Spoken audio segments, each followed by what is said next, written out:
ஆணவ கொலைகள், அதாவது சாதி, மதம், சமூக வேறுபாடுகள் காரணமாக நிகழும் கொலைகள் இந்திய அரசியலமைப்பின் அடிப்படை உரிமைகளுக்கு நேரடி சவாலாகும். சட்ட ரீதியாக இவை கொலை என்ற பொதுச் சட்டத்தின் கீழ் வருகிறதாலும், தனி தடுப்பு சட்டம் இல்லாததால் சமூக அக்கறை கொண்ட வழக்குகள் பல நேரங்களில் தளர்வாக விசாரிக்கப்படுகின்றன. அதனால் தனி தடுப்பு சட்டம் அவசியம் என்ற கேள்வி எழுகிறது. தமிழ்நாட்டில் சமீபத்தில் நடந்த கவின் கொலை சமூகத்தில் ஆழமான அதிர்ச்சியை ஏற்படுத்தியுள்ளது.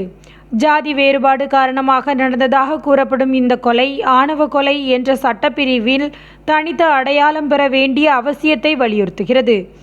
ஏனெனில் பொது கொலை வழக்குகளுடன் இத்தகைய சமூக அடிப்படையிலான கொலைகளை இணைத்துவிட்டால் அதன் சமூக விளைவுகள் மறைக்கப்படுகின்றன. மேலும் சட்ட ரீதியாக பார்க்கும்போது தனி தடுப்புச் சட்டம் கொண்டுவரப்பட்டால் காவல்துறை விசாரணை மூலம் நீதிமன்ற விசாரணை வரை ஆணவ கொலை என்ற தனித்த பிரிவில் வழக்குகள் நடத்தப்படலாம். இது பாதிக்கப்பட்ட குடும்பங்களுக்கு நீதியை விரைவாக கிடைக்கச் செய்யும்.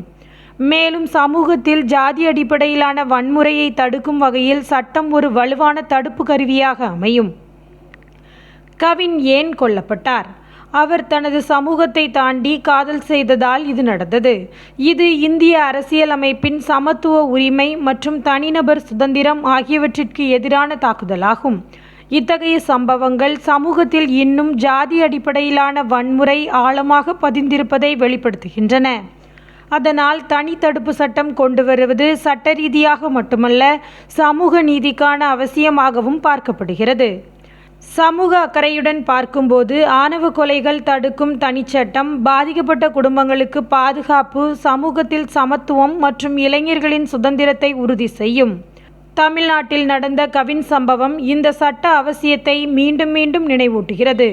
சட்டம் மட்டுமல்ல, சமூக விழிப்புணர்வும் கல்வியும் அரசியல் விருப்பமும் இணைந்தால்தான் இத்தகைய கொடூரங்களை முறியடிக்க முடியும்.